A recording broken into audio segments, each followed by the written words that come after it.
Hi friends, எல்லாரும் என்ன பண்ணிக்கிட்டு இருக்கீங்க? அம்மாக்கு தொண்டை கட்டிக்கிச்சு ஃப்ரெண்ட்ஸ். எங்கம்மா சொல்லுமா? ஆமா ஃப்ரெண்ட்ஸ், அம்மா காய்ச்சல். அதனால வீட்டில் ஒன்றுமே நீ சாப்பாடு செய்ய வேண்டாமா, கடையில் வாங்கிட்டு வரேன் அப்படின்னு சொல்லிட்டேன். கடைக்கு போனேன் ஃப்ரெண்ட்ஸ். எனக்கு 2 பரோட்டா, அம்மாவுக்கு 2 இட்லி வாங்க போனேன். ஆனால் அவங்க 2 பரோட்டா 2 இட்லிக்கு தான் காசு எடுத்துருக்காங்க. ஆனால் வச்சது அவங்க 4 பரோட்டா 2 இட்லி வச்சுட்டாங்க. அது வீட்டுக்கு நான் ஓப்பன் பண்ணி பார்க்குறேன் ஃப்ரெண்ட்ஸ். ஆனால் பரோட்டா 4 இருக்குது, 2 இட்லி இருக்குது.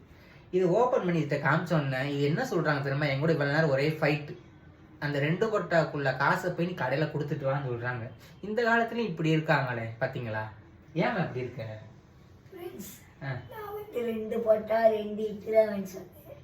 அது பார்த்தீங்கன்னா அவங்க கூட 2 பரோட்டா எக்ஸ்ட்ரா வச்சுருக்காங்க. பாவம்ல, அந்த 2 பரோட்டாவில் காசு, ஒரு பரோட்டா 15 ரூபா, 2 பரோட்டா 30 ரூபா. பாவம், அவங்க பெரிய கடைன்னா பரவாயில்ல, சின்ன கடை. அந்த 30 ரூபா கிடைச்சா அவங்களுக்கு பெனிஃபிட் தானே. அதனால நான் காசை கொண்டு போய் கொடு சொல்லிட்டேன். அந்த 2 பரோட்டா உள்ள காசை நான் கொடுத்துட்டு வந்ததுக்கு அப்புறம் தான் எங்க அம்மா சாப்பிடவே செஞ்சாங்க.